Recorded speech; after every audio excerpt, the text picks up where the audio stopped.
सभी को नमस्कार। आज हम बात करेंगे मैथ का एक बड़ा ही इंटरेस्टिंग कंसेप्ट। समझिए वो कंसेप्ट है, हालांकि उसे टॉपिक कह करके बताया जाता है लेकिन एक्चुअल में वो एक कंसेप्ट है। और जिस कंसेप्ट की आज हम बात करेंगे वो कंसेप्ट है परसेंटेज। देखिए, अगर सबसे पहले हम इस शब्द को समझे कि प्रतिशत, प्रति प्लस शत, प्रति का मतलब पर, ठीक है, और शत का मतलब होता है 100। क्या होता है? 100।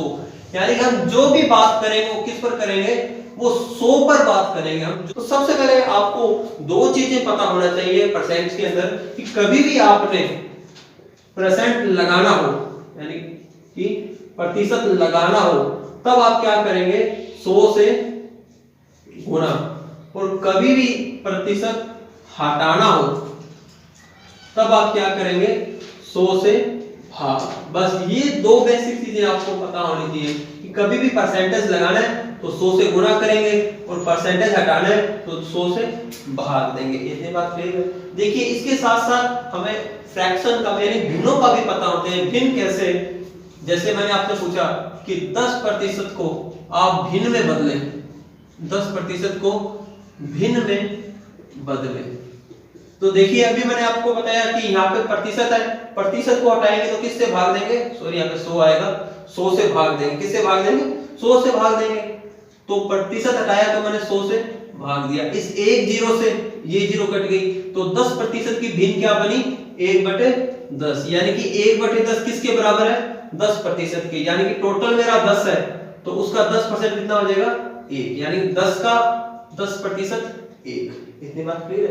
वैसे ही अगर मुझसे पूछ ले कि 20% को भिन्न में बदलें, तो अभी मैंने बताया कि 20 को ऊपर रखिए, प्रतिशत हटा के बटे में 100, इस जीरो से ये जीरो गई। अब ये दोनों एक ही पार्ट से कट रहे हैं तो 2 एकम 2 और 2 पंजे 10। तो 20% की फ्रैक्शन क्या हो जाएगी?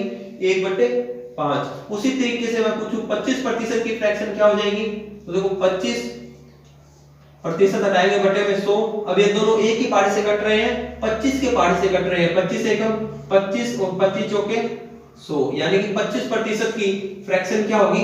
1/4। उसी तरीके से अगर मैं आपसे पूछूं कि 45% की फ्रैक्शन क्या होगी, तो आप क्या करोगे? 45% हटा के बटे में 100, दोनों को एक ही पार्ट से काट दीजिए, 5 से कट जाएंगे। 5 नहीं 45, 5 दूनी 20 और ये जीरो यहाँ पे लगा दीजिए। तो 45% की फ्रैक्शन क्या बनेगी? 9/20। इतनी बात समझ आई? तो आप मुझे ये बताइए कि 50% की फ्रैक्शन क्या बनेगी? वीडियो को पॉज कीजिए और मुझे बताइए। आप अपना आंसर कमेंट बॉक्स में मुझे कमेंट कीजिए कि 50% की फ्रैक्शन क्या बनेगी। देखिए, 50 है, प्रतिशत हटाऊंगा बटे में 100, इस जीरो से ये जीरो गई। अब दोनों है जो 5 के पार्ट से कट रहे हैं, 5 एकम 5 और 5 दूनी 10। उसी तरीके से अगर मैं आपसे पूछूं कि 75% को फ्रैक्शन में बदलिए तो क्या उत्तर होगा? देखिए, 75 का मैं 75 लिखूंगा, प्रतिशत हटा के बटे में 100 लिखूंगा। दोनों मुझे पता है 25 के पार्ट से कट जाएंगे, 25 ती है 75 और 25 चौके 100। तो 25% की 75% की फ्रैक्शन क्या हो जाएगी? 3/4।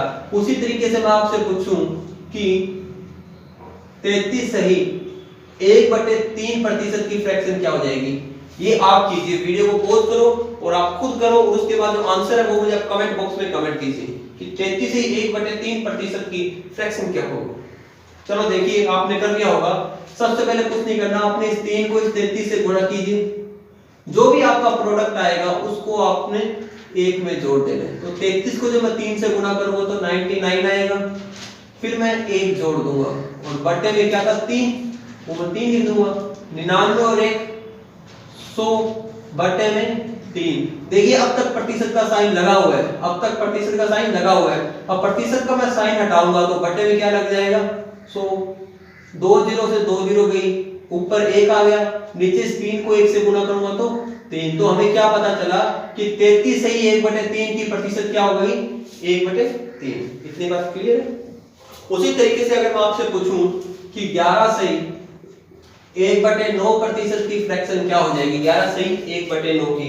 आपने क्या करना है? 11 को 9 से गुणा कीजिए, 11 9 में 99, 99 और 1 100, 100/9। प्रतिशत हटाएंगे बटे में क्या आ जाएगा? 100। इन दो जीरो से ये 2 जीरो गई, ऊपर क्या बचा? 1 9 को 1 से गुना करोगे तो 9। तो क्या पता चला हमें 11 से ही 1/9 प्रतिशत की फ्रैक्शन क्या हो जाएगी 1/9। उसी तरीके से अगर मुझे मिल जाता कि 9 से ही 1/11 प्रतिशत की फ्रैक्शन क्या हो जाएगी, तो मैं क्या करूंगा 11 को 9 से गुना करूंगा, 11 ने में 99, 99 और 100/9 प्रतिशत हटाऊंगा बटे में 100, इन दो जीरो से ये जो जीरो गई और क्या बच गया 1/9। मुझे उम्मीद है कि अब तक जो मैंने आपको बताया है कि प्रतिशत को फ्रैक्शन में कैसे बदलेंगे ये आपको समझ में आया होगा। अब आपको इसका उल्टा बताता हूं कि अगर हमें फ्रैक्शन मिल जाए तो उसको हम प्रतिशत में कैसे बदलेंगे, इस चीज को समझिए। इसके लिए आपको वो बेसिक एक चीज पता होना चाहिए कि परसेंट लगाना है तो गुना में 100, परसेंट हटाना है तो भाग में 100, बस सब यहीं से ही चलेगा। अब तक हम क्या करते थे, परसेंट लगा रहे थे तो सॉरी परसेंट हटा रहे थे तो हम भाग में 100 लगा रहे थे। अब हमें परसेंट लगाना है तो हम गुने में 100 लगाएंगे। देखिए जैसे मुझे मिल गया कि 1/2 को प्रतिशत में बदलें, 1/2 को प्रतिशत में बदले। देखिए मुझे प्रतिशत लगाना है तो मैं क्या करूंगा, प्रतिशत लगाना तो गुना 100 करूंगा, तो गुना 100 मैंने किया, ठीक है। तो 2 एकम 2, 2 पाने 10, ये जीरो यहाँ की मैंने यहाँ पे लगा दिया, 50 को 1 से गुना किया 50, और प्रतिशत में मुझे बदलना था तो मैंने प्रतिशत का साइन लगा दिया।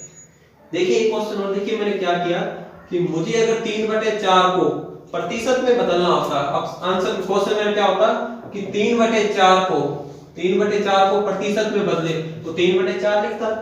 फिर प्रतिशत में बदलना है, प्रतिशत में बदलने के लिए मैं क्या करूंगा, ये गुना ऊपर वाले के साथ होगा नीचे वाले के साथ, इनमें डायरेक्ट ऊपर लिख दिया, ठीक है। तो अब क्या करूंगा मैं काट दूंगा इसे, 4 एकम 4, 4 दूनी 8, 2 बचेगा ये हो जाएगा 20, 4 5 20 और 25 3 75%।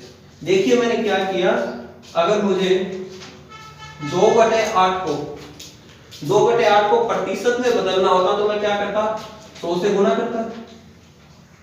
तो मैं इसको क्या कर सकता हूं कि मैंने पहले इसको काट दिया, 2 एकम 2, 2 चौके 8, अब मेरे पास क्या बच गया 100/4। अब मुझे इसको भाग देना पड़ेगा, 4 दूनी 8, 2 बचा वो यहाँ पे 20 बन गया, 4 5 20, यानी कि ओवरऑल मुझे क्या पता चला कि जो 2/8 है वो कितने प्रतिशत के बराबर है, वो 25% के बराबर है। मैं 25% को 2/8 में लिख सकता हूं, या इसको मैं काट करके 1/4, ये इक्विवेलेंट फ्रैक्शन बन जाती है। 1/4 equal to 2/4 and both are equal to 25%। इतनी बात क्लियर है। देखिए ये प्रश्न आप कीजिए कि 1/3 को प्रतिशत में बदलें। वीडियो को पॉज करें, खुद करें और जो आंसर है वो कमेंट बॉक्स में कमेंट कीजिए क्या होगा। देखिए उम्मीद है आप लोगों ने कर लिया होगा कि मुझे अभी मैंने आपको बताया प्रतिशत लगाना है तो गुणे में 100, ये 100 को 1 से गुना करूंगा तो 100 ही हो जाएगा। अब मैंने इसको भाग दूंगा तो क्या आ जाएगा, 3 3 9, 1 बचा तो 10 हो गया, 3 3 9, शेषफल मेरा बचा 1 और भाजक क्या था 3, तो 33 सही 1/3 प्रतिशत इज इक्वल टू 1/3, यानी 1/3 कितने के बराबर है, 33 सही 1/3 प्रतिशत के। उसी हिसाब से अगर मुझे मिल जाए कि 1/11 को प्रतिशत में बदले, 1/11 को प्रतिशत में बदले, मैंने अभी आपको बताया कि हमने क्या करना है, प्रतिशत लगाना है तो गुना 100 करेंगे। जब हम गुना 100 करेंगे तो 100 को 1 से गुना करूंगा तो 100 ही हो जाएगा। अब मैं इसे भाग दूंगा तो क्या होगा, ये 9 बार जाएगा, 11 99, रिमाइंडर यानी कि शेषफल बचेगा 1 और शेषफल हमेशा ऊपर आएगा, नीचे जो भाजक था मेरा वो आ जाएगा, जिसे हम डिनोमिनेटर भी बोल सकते हैं फ्रैक्शन के अंदर। इतनी बात क्लियर है। तो फ्रैक्शन यानी परसेंटेज का साइन लग जाएगा। बात समझ आई कि 11/9 कितने प्रतिशत के बराबर है, 9 से ही 1/11 के। इतनी बात क्लियर है। लास्ट क्वेश्चन देखिए, जैसे मुझे बदलना हो कि 16 से ही 2/3 प्रतिशत को फ्रैक्शन को प्रतिशत में बदले,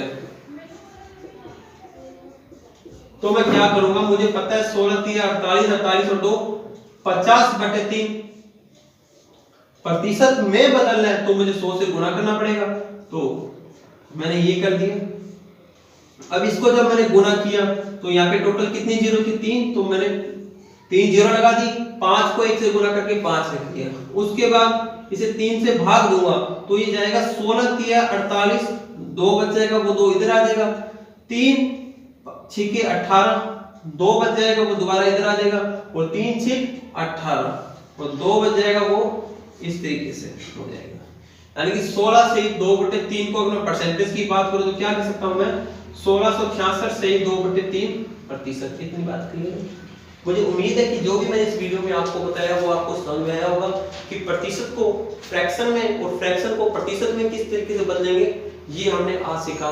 अगली वीडियो में हम इससे बेस्ड जो क्वेश्चन होते हैं उनको किस तरीके से करेंगे वो हम नेक्स्ट वीडियो में करेंगे।